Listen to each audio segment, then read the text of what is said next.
We are here. We are at E3 at PlayStation's booth, and we are joined by Paul Rustchynsky, game director of Driveclub. Thanks for joining us, Paul. No, thanks. It's great to be here.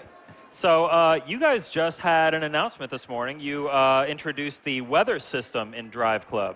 Yeah, it's been something that we've been waiting to share for quite a while now, because we've been working on it for many months.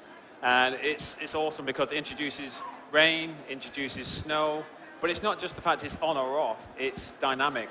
So you can start a race being dry, transitions to full-on thunderstorm, before then drying up by the end of the race. And it's not just the visuals of how amazing it looks with the reflections on the cars, the water droplets on the windscreen with the wipers brushing it off, but it's how it affects gameplay as well. Because obviously it's visibility and trying to see where you're going, but the handling is changed as well. So, you know, drifting around the corner in a wet tarmac is going to be a completely different experience to do that in the dry. How challenging is it to design the gameplay around all these different weather types? Does it multiply? Like, okay, there are 4 different weather types. We need to design 4 different handling models? Or, I mean, how much effort do you guys put into that? Well, you think it'd be a huge amount of effort, but it's actually one of these things because we build everything from the ground up, you know, with the handling model in particular to be very realistic underneath, that you don't actually need to do much. We just change the surface characteristics, and the handling model just deals with it, just like real cars do in real world life. Cool. So let's talk a little bit. I mean, you were talking about the rain and all the different other weather effects, and they look amazing based on what we've seen in trailers and everything. How are you guys making this game? We got some footage here that you can watch while we're doing this. Are we watching live gameplay right here? We're currently playing a single player. This is just one of the tour races inside the game, and this is in Chile. I think Carl's driving in a Ferrari F12 right now. Just flying around one of the tracks. It's an offline demo, so you're missing some of the really cool features that we're showing off on the booth today. For example, what would normally happen when you're racing through here right now, you get things like face-offs. So you'd have dynamic challenges placed inside the world. So whether that's try and beat a high drift score or try and get the best average speed, there's always something to do in Driveclub. So it doesn't really matter if you're first or last. You're always earning and rewarding things inside the game. Oh man, this game looks so good. I'm looking at the dash cam here. And first of all, the light reflecting accurately off of the player's hands, depending on the angle it's coming in. The reflections on the windshield. How are you guys? You guys are wizards, right? That's the only explanation here. How are you doing this? I don't think we're not wizards, but we do have some mightily obsessive artists and coders inside the office who just want to make sure everything's replicated like in real world. You know, they want to make sure the cars, you know, from the screw to the fiber weave of the carbon, you know, is completely accurate. And then we've got our, coders who just want to make sure the lighting refracts and reflects through windows accurately, just like in real world. Because we're trying to make something that looks, feels truly authentic. But obviously, we talk about this and simulating the visuals, simulating the audio, but it's not that sort of racer. You know, it's a fun pick up and play arcade sort of accessible game. It's still got all that depth and detail underneath. We want to make sure that it's a racer for everyone. Now, speaking of your meticulous attention to detail at Evolution Studios, I heard some pretty crazy stories about how you recorded the audio for each car in the game. Can you walk us through that process? Yeah, I mean, we're very fortunate. All the manufacturers have just been amazing so far. They've allowed us to get hold of their cars, take them down to our test track, where they're driven to their limit. I mean, we've had cars being at 200 miles an hour plus, and some of our audio designers have been very scared by this experience because they were driving alongside them. But what we do, we mic up all the cars inside and out. I think we got 16, maybe 17 mics, and we want to make sure that, if you're racing from the chase camera, you're hearing the audio that we captured from outside the car. If you're racing inside the car, you're listening to a completely different set of audio files from inside the car. So it's a completely different experience. We put them on the dyno as well, and occasionally we get to take them on the road as well and do some more recordings. But yeah, it's all about making sure that we get the characteristics and the essence of every car, because every car is unique in the real world. I mean, we're lucky enough to try them out. It's not just how they look and how they sound, but it's also how they feel as well. So getting to drive some of them really gives us the opportunity to go, okay, despite the fact, say, you got the Ferrari 458 and the Ferrari F12, same manufacturer, completely different cars. You really have to try and experience them all to make sure that you capture just how they feel and make sure that every car, there's a good reason to drive it or something that might suit your sort of driving style. Now, talking about how the cars feel, let's talk about some of the different control methods in the game. You've got, obviously, you can play by, just using the sticks to steer. But what else have we got? Well, yeah, and DualShock 4, we've not only got obviously analog and D-pad steering, but we've actually got motion control as well.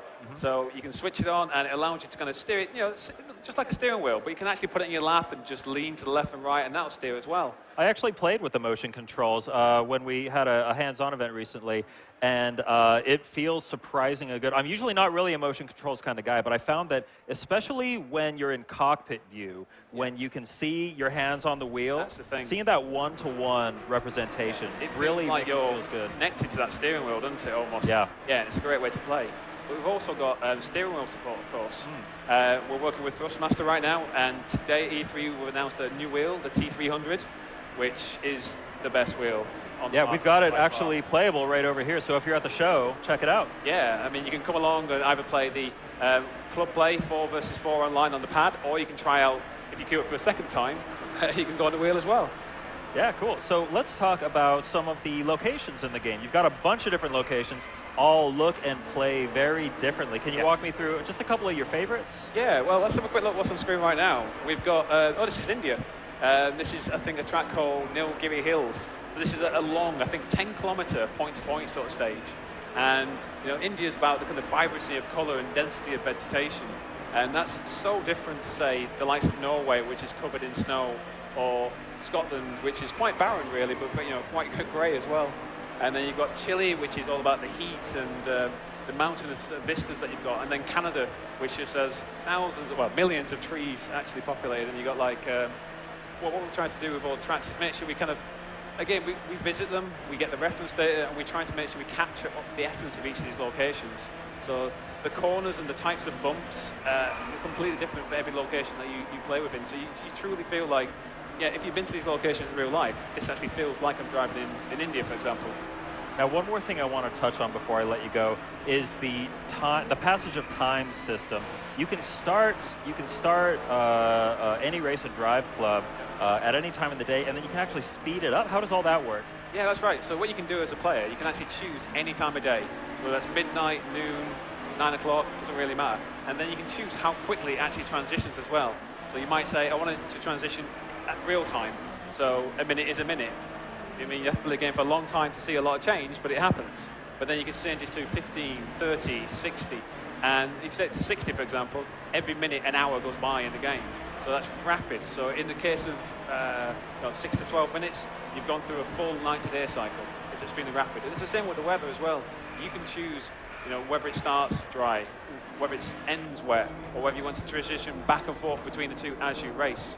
So we're trying to make sure all these kind of gameplay features aren't just gimmicks, they're tools that the player can actually change for themselves. And one of the cool things about it, of course, is that you can set this race up and then send it on as a challenge to someone else, and they get to play the same experience that you set up. Fantastic. Well, that's Driveclub. Thank you so much, Rushy, for taking the time to chat with us. No problem. Let's take a look at some more Driveclub footage, and then we're going to have The Evil Within. Stay tuned. The Club. To our ancient simian relatives, it was a coveted, high-tech piece of kit, a symbol of enlightenment, and pretty handy when it came to challenges between tribesmen. Snap forward 20,000 years, and we're embracing this part of our DNA for Driveclub. It's an immersive new driving experience all about fast cars, lively challenges, and teamwork, where you gain more by racing together with clubs. Racing is no longer just a battleground for the most competitive and skilled drivers. This time, we're inviting everybody along to enjoy the ride. It's a driving philosophy made not of wood, but of awesome. And we want everyone to join in. You choose who you play with. Join your friends or enlist your own team. Then play together to build a strong reputation. Your legacy starts when you define your club name and choose your colours, logo and liveries. But it's how you play that will ensure your club becomes a force to be recognised and reckoned with in any starting lineup. The way you play is up to you. Whether you're all about playing hard or playing fair, nailing the apex or drifting sideways, you can do what you want. And the best part is that the rest of your club is always there to back you up. Everything they do directly helps you, and everything you do helps them to achieve more. Achieving goals means earning accolades to build your reputation. Complete races, beat rivals, don't crash, slipstream, overtake, powerslide, tour the world, or finish a challenge. Every tire-shredding moment contributes to achieving an accolade. which will see your fame multiplier skyrocket. The more members you have in your club, the quicker you'll get to those accolades. And because club accolades are shared, everyone benefits. As with our old primitive friends and their nifty clubs, many hands make light work of the competition. That's revolution in a hairpin. Driveclub. Drive together. PlayStation